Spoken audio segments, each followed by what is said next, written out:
Dans la vie, certaines personnes se dépassent pendant que d'autres se font dépasser. Bienvenue sur Obsession Progression, le podcast des compétiteurs qui sont obsessifs de l'amélioration. Je m'appelle Nathan Delacoste, je suis préparateur mental spécialisé dans les sports extrêmes. J'accompagne surtout des athlètes internationaux comme les skieurs et snowboarders en équipe de France. Dans ce podcast, je partage les coulisses des séances et des prises de conscience avec l'intention d'emmener votre mental au plus haut niveau en entraînant l'humain derrière la machine. Pour cette quête de performance, je vous parle à la fois mindset, cohésion de groupe, discours d'avant-match, résilience et gestion des émotions. Prenez une bonne dose d'inspiration à chaque épisode, ils sont rendus possibles par Ready to Rock.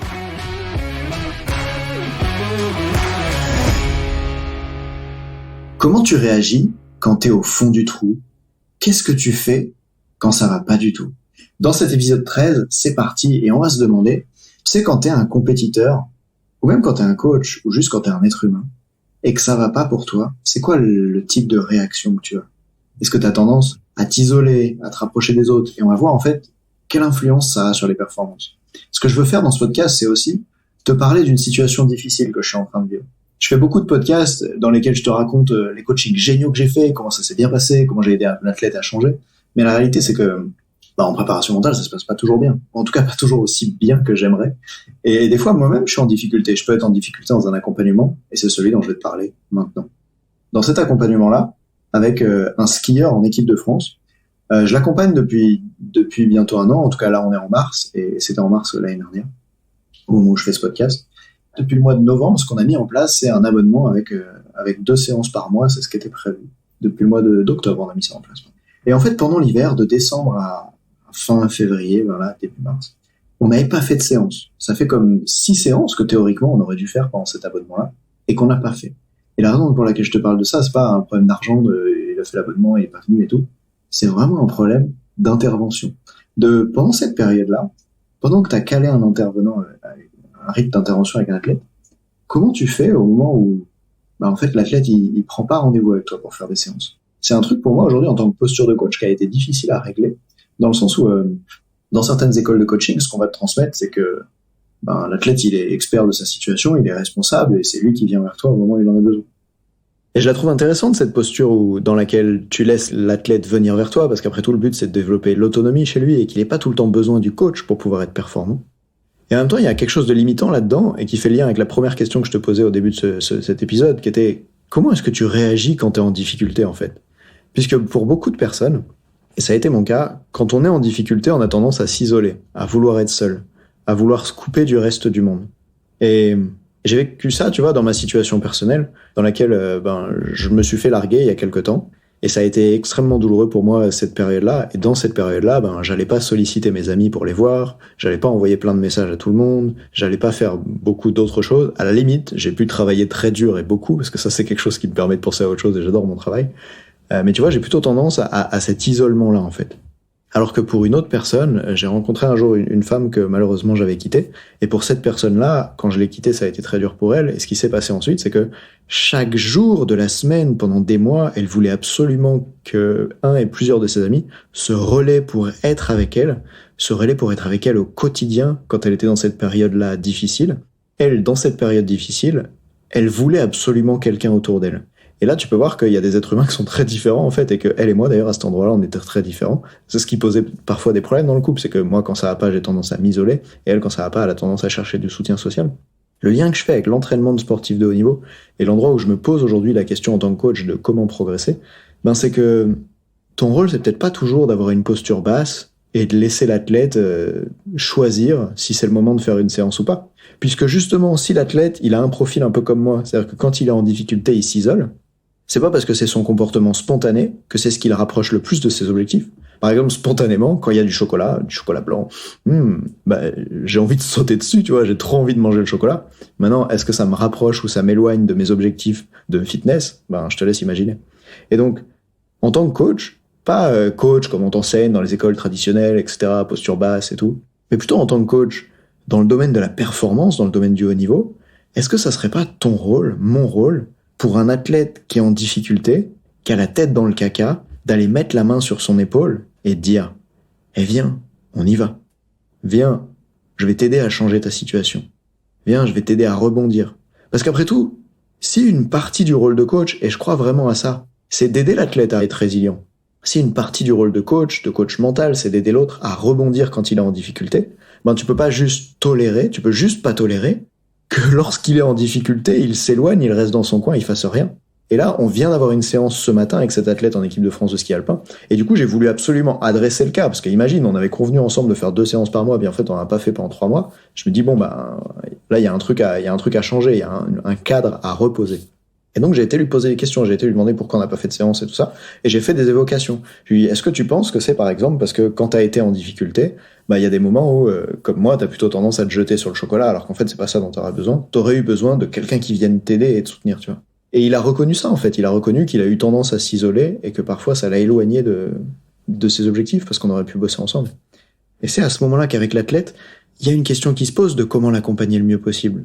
Parce que lui, il a reconnu à ce moment-là qu'il n'était pas venu vers moi dans les moments où c'était difficile et il aurait eu besoin d'aide. Et donc, quand on fait cette réunion aujourd'hui, on fait le point et il m'a aidé à prendre conscience que je crois fondamentalement, même si on le voit pas toujours comme ça dans les écoles de coaching, que pour un coach mental d'athlète de haut niveau, c'est aussi ton rôle d'aller les chercher quand ils sont en difficulté. Et je crois que j'ai fait l'erreur suivante avec lui, c'était d'aller le chercher en lui envoyant des textos et en disant « Ok, ça fait longtemps qu'on n'a pas fait une séance, voilà, je suis dispo tel jour à telle heure, ou contacte-moi, je peux être disponible pour toi quand tu veux. » Et en fait, je lui ai juste parlé du fait que j'étais disponible, mais je lui ai pas dit à ce moment-là pourquoi c'était important qu'on le fasse.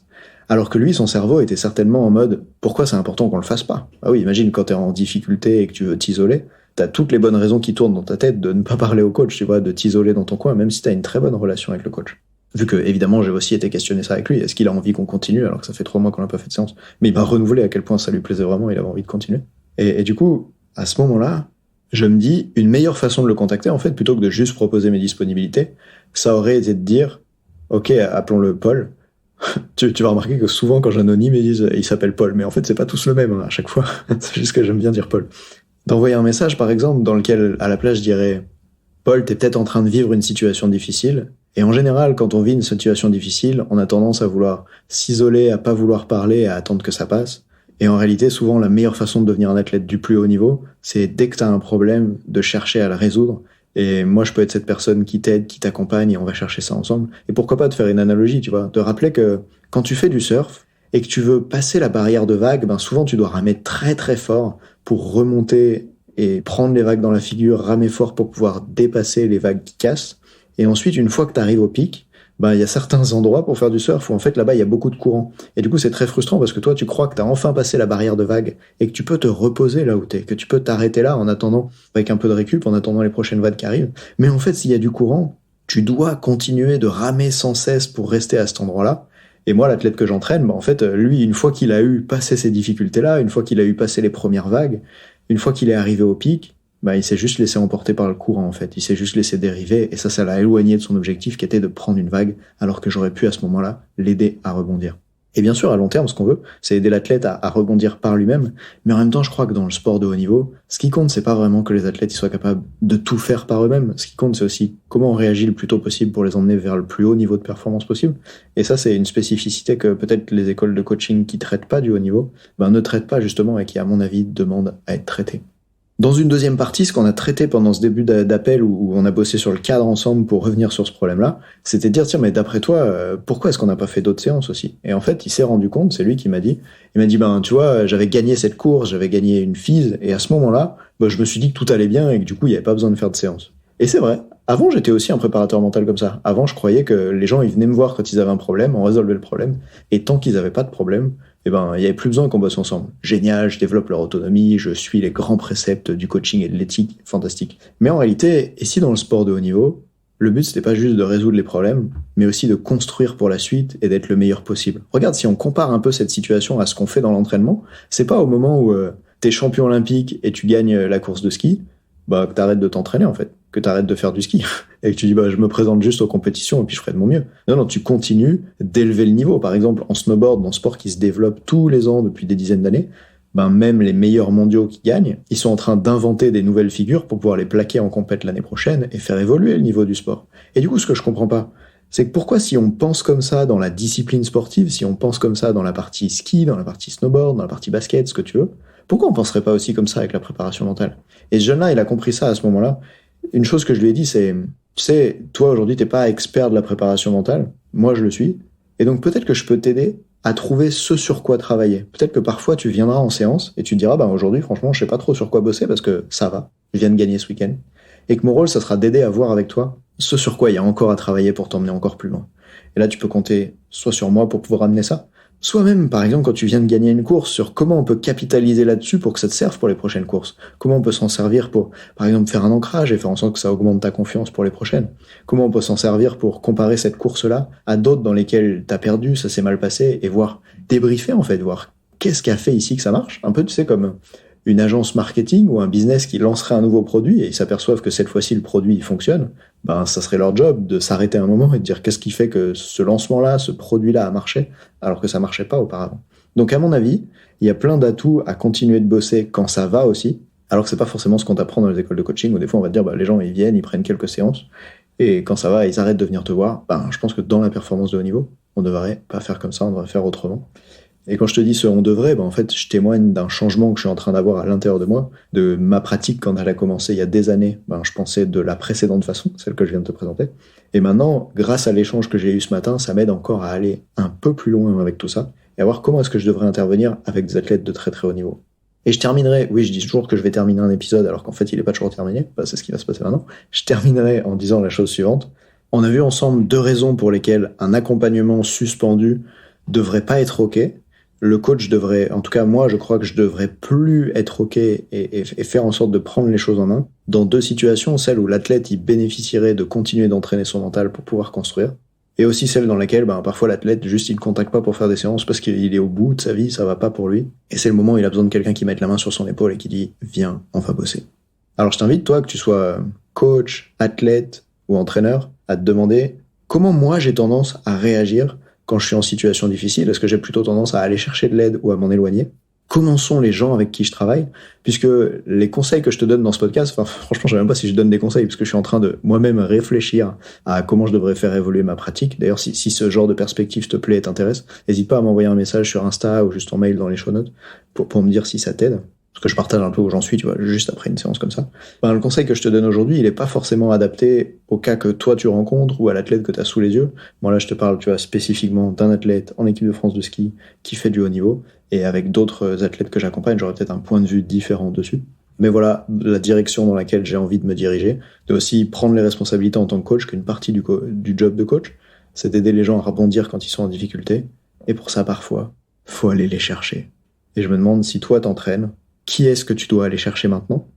Et si toi, t'es un athlète, souviens-toi à quel moment de ta vie tu t'es éloigné, t'es pas allé chercher d'aide alors que t'en avais peut-être besoin. Et je terminerai sur ce truc que je devais le dire tout à l'heure et que j'ai failli oublier. Et c'est quand même très bizarre qu'au moment où tu te blesses, tu remarques que t'as la jambe cassée. Par exemple, je sais pas, t'es fait le ligament croisé antérieur, tu le sais pas vraiment parce que tout ce que tu peux percevoir à ce moment-là, c'est que t'as mal à la jambe. Alors à ce moment-là, c'est une évidence que tu vas appeler de l'aide, que tu vas appeler des secours ou que tu vas appeler un chirurgien pour qu'il te répare la jambe. Pourquoi un être humain, quand il a le mental qui est cassé, il se dit non, je vais aller le faire de mon côté, je vais m'en occuper, je vais le garder pour moi.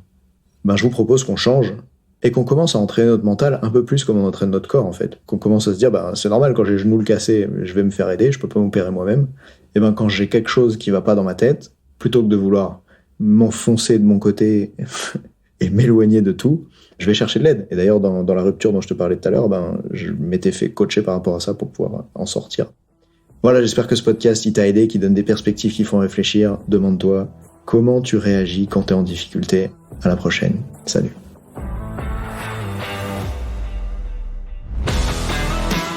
On dit souvent que le mental, c'est 70% de la performance à haut niveau. Pourtant, rares sont ceux qui l'entraînent au moins de 10% du temps. En écoutant jusqu'ici, t'as donné à la dimension mentale un peu plus de la place qu'elle mérite chaque semaine. Bien joué.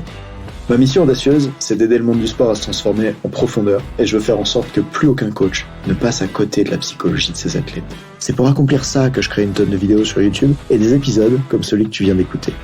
Alors, je vais pas te demander d'inscrire de force tes amis au podcast, et en même temps, si tu peux en parler à quelqu'un qui va l'adorer, quelqu'un à qui ça serait utile, ta recommandation, elle signifie beaucoup pour moi. Si chaque auditeur en parle juste à 2 autres, l'année prochaine, on sera des milliers de fois plus nombreux avec l'obsession progression. Salut!